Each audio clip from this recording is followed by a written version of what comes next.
once again, here we are with another edition of Inside the Head. It is the last meeting that I will have with the head coach of the Oakland Patriots, and I'm on the campus of Oakland, and I'm with that head coach, Kevin Creasy. How you doing today, Coach? Good, Stuart.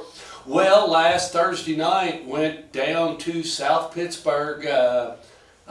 A team that listened to the call on the radio and everything, and they were pretty transparent. They knew they were going a little bit uphill, but they were very grateful, very complimentary, and they were talking about that all their kids were putting forth an effort. They scored first. In fact, they were ahead of the Oakland Patriots 7-0 at one point, and they were thrilled on that on the radio call, I will tell you that. But all in all, it was a good trip down 24 down to South Pitt. Take me through it a little.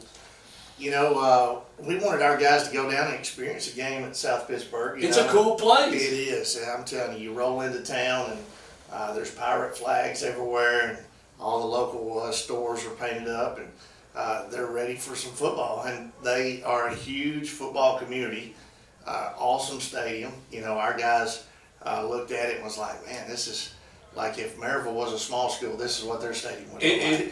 And they're right. And had brick wall, you know, stone all over.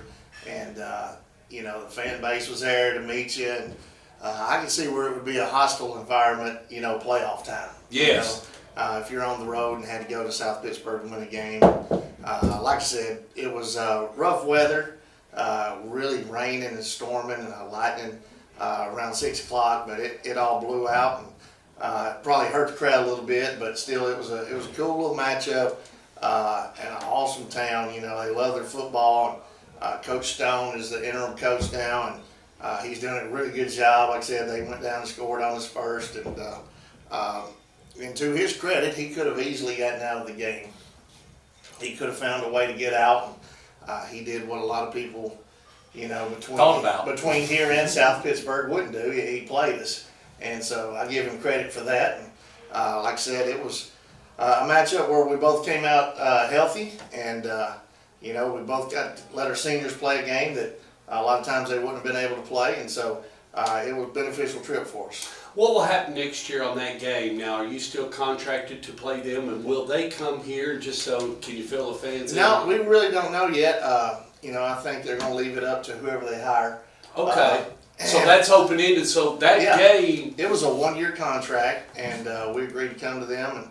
And so you'll have to fill that one next year. So that's more duty on you. And so even the Lipscomb, now the Lipscomb game is a trade. You will go there, or is that a one-time shot? No, that was like a COVID game. Okay. We both had COVID cancellations. Okay, so and then the CPA game is CPA's under contract. Okay, so you will go to CPA. So but the Lipscomb game, you will have to find an opponent next year. No, I mean, we have opponents, but we both had COVID cancellations. Okay, that's right.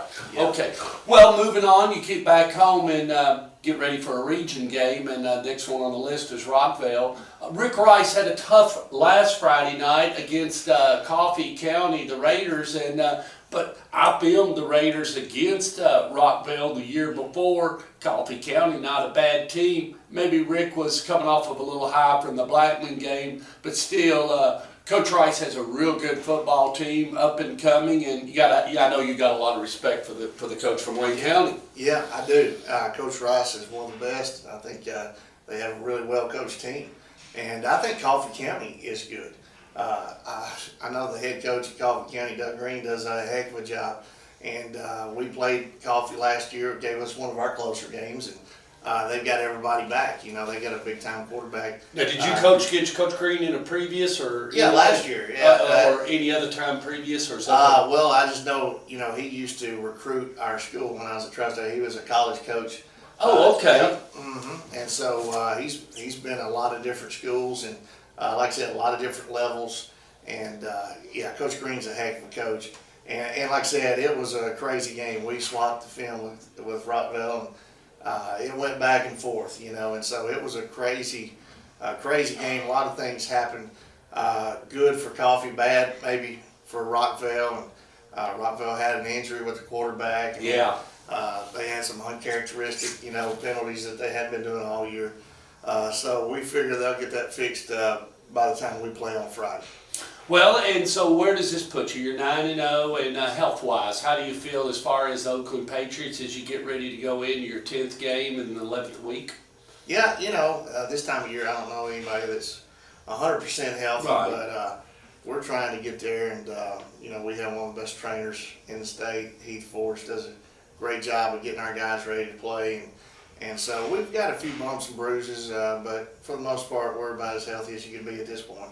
Few PATs on the miss a little bit here as of lately. Have we been able to clean a little bit of that up? I know that keeps you up at night a little bit. I mean, I'm not going to turn that page, but when I heard when we miss one, we miss a couple, it brings concern. I know Coach Creasy, so I hate to ask you, but everybody says sitting in that hot seat isn't easy, but. Got to get that a little bit straightened up before we head into playoffs. Don't we, I probably jinxed Avery Rogers. I was telling him, man, he's got Mr. Football type numbers, and then he, kicks one out of bounds and misses 2 straight field goals against CPA, and missed an extra point the other night.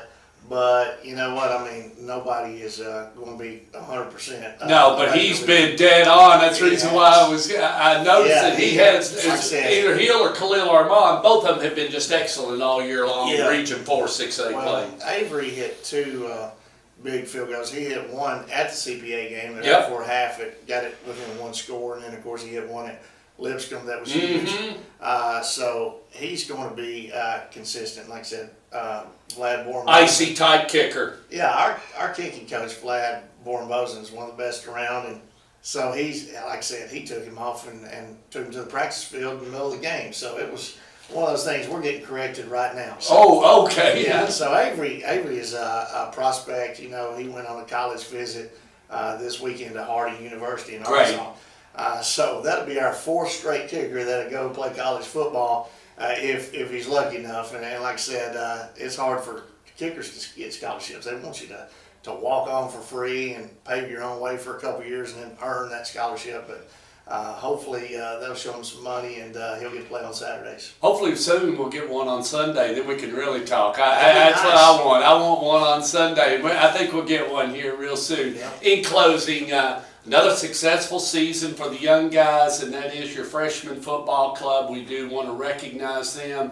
Those guys are up and coming. A lot of emphasis has been put on in this county on the freshmen and the JV, and even with the COVID and everything jumping around, trying to keep the schedule full and keep good competition and keep the boys busy. But another successful season for the young Patriots. Yeah, they have created like a county playoff system now. Okay. And so it's pretty neat the way they got it set up. Kind of makes for a long season for our freshman coaching staff, but we were lucky enough the last 2 years to be in that playoff. And, I think we played Rockville.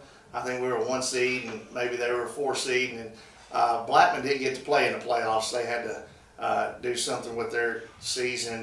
They didn't get to play, and we were thinking it was going to be another matchup of Oakland and Blackman, but Riverdale punched the ticket to the championship game. And like I said, we were real proud of our guys. Having to play a team twice in 1 year is tough, but our freshmen showed us how it was done, and they won the championship Monday night, and then our middle school won the championship Saturday morning. So that was a big time win for all of our young guys. And it's really good to close out that season. Now maybe some of those freshmen, maybe get them up, clap a few hands on the sidelines as we head into playoffs, and may zip one in or two. Never know. That's right. Just have to let the big guys get it done, so we can put the little guys in for a few minutes and let them have a little glory. And the big thing for the younger freshmen, we're moving up about 13, 14 kids, and they get to practice with us. That's great. And so they get to see what that's like, especially the longer you go in the playoffs, the longer they get to practice. So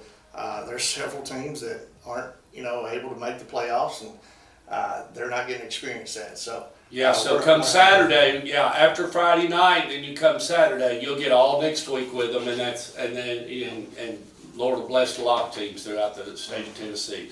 Well, gather up. You're headed to the launch pad Friday night. So, Oakland Patriot fans, Friday night out at the launch pad. That game's at 7 o'clock. Stork Vision is supposed to be there, but I don't think we'll be there. There's about a 70% chance of rain and 17-mile-an-hour winds, and so we'll just ask all of y'all to wear your rain gear and enjoy the game, and then we'll see how it all shakes out, and we'll get ready for playoffs.